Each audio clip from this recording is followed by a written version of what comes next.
E aí, pessoal, tudo certo? Hoje a gente vai aprender um pouco sobre as aves. Você sabia que as aves são parentes dos dinossauros e que atualmente elas pertencem ao grupo dos répteis? É isso que a gente vai conversar hoje. Vamos lá.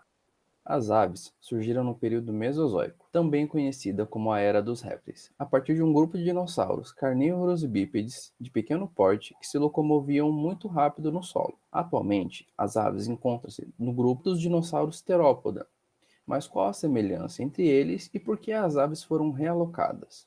Anteriormente, o grupo das aves era um grupo relacionado ao grupo dos mamíferos justamente por compartilharem uma característica em comum, que é a endotermia, ou seja, a capacidade de regular a temperatura do corpo de acordo com seu metabolismo. Atualmente, as aves compartilham muitas características com os dinossauros do grupo terópoda, como por exemplo, a grande quantidade de vértebras no pescoço em formato de S, e também ossos pneumáticos. Como o grupo terópoda faz parte da classe dos répteis, as aves também compartilham algumas características, como por exemplo a estrutura da mandíbula, que nos répteis e nas aves possuem os mesmos 5 ossos, enquanto nos mamíferos há a presença de apenas um osso na mandíbula. O que diferencia as aves dos demais dinossauros do grupo terópoda é o dedo do pé chamado de hálux, que nas aves é voltado para trás, proporcionando que elas empoleirem, ou seja, agarrar em galho de árvores ou qualquer outra estrutura semelhante.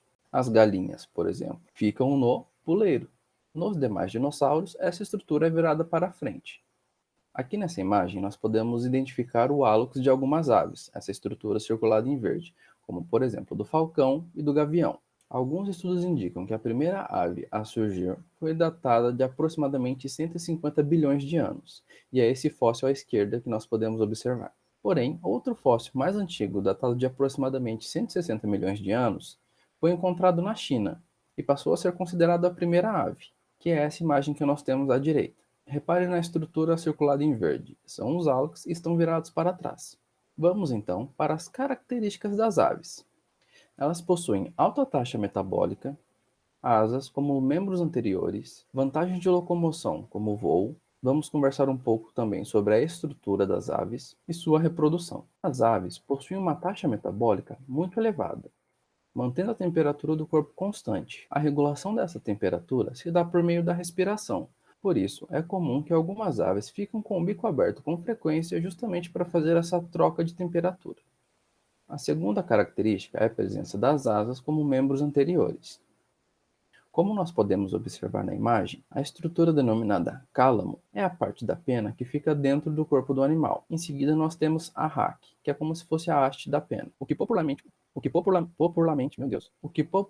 conhecemos como os pelinhos da pena são as estruturas denominadas vexilos ou barbas. Como podemos observar, elas são trançadas, fornecendo resistência na hora do voo, podem auxiliar também mantendo a temperatura do corpo e, em algumas aves, como nos patos e nos gansos, possuem a função de impermeabilidade. Agora vamos para a vantagem de locomoção. O voo é muito importante para as aves para conseguirem fugir de predadores. Ajudam a colonizar novas áreas, como os ninhos mais altos em árvores, e também em busca de clima favorável durante as estações do ano. É por isso que as aves fazem a migração. O que auxilia o voo são os ossos pneumáticos, por serem menos densos, justamente por possuírem cavidades, ou seja, são ossos porosos, como nós podemos observar aqui na imagem. Outro ponto são os 7 sacos aéreos presentes nas aves, que são justamente bolsas de ar, não fazem trocas gasosas. Em seguida, vamos conversar um pouco sobre a estrutura das aves. Podemos observar na imagem à esquerda um esquema de esqueleto das aves. O osso externo, que une ventralmente as costelas, apresenta, em algumas aves voadoras, uma projeção anterior denominada quilha, e é nela que se prendem os potentes músculos peitorais responsáveis pelo batimento das asas, como podemos observar na imagem à direita. Esses músculos são os grandes peitorais e os pequenos peitorais, destacados na imagem. Vamos agora conversar um pouco sobre a reprodução das aves. São ovíparas, com ovos semelhantes aos répteis. Mas lembre-se, a característica de possuir ovos não é exclusiva das aves. Consequentemente, a oviparidade aumenta o peso das fêmeas. Justamente por a oviparidade aumentar o peso da fêmea e dificultar na hora do voo, a maior parte do desenvolvimento do embrião ocorre fora do corpo materno. Você sabia que a maioria das aves possui uma relação monogâmica? Isso acontece porque tanto o macho quanto a fêmea compartilham a responsabilidade de cuidar dos filhotes. Enquanto um sai para buscar alimento, o outro fica responsável pela proteção dos filhotes.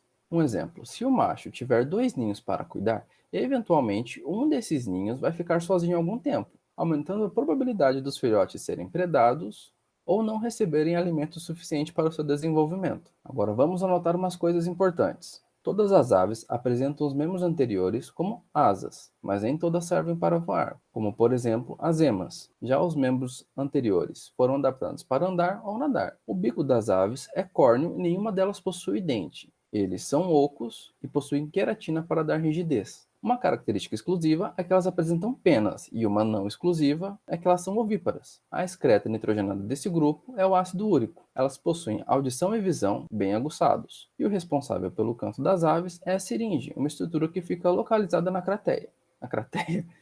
Então é isso, pessoal. Muito obrigado e até a próxima.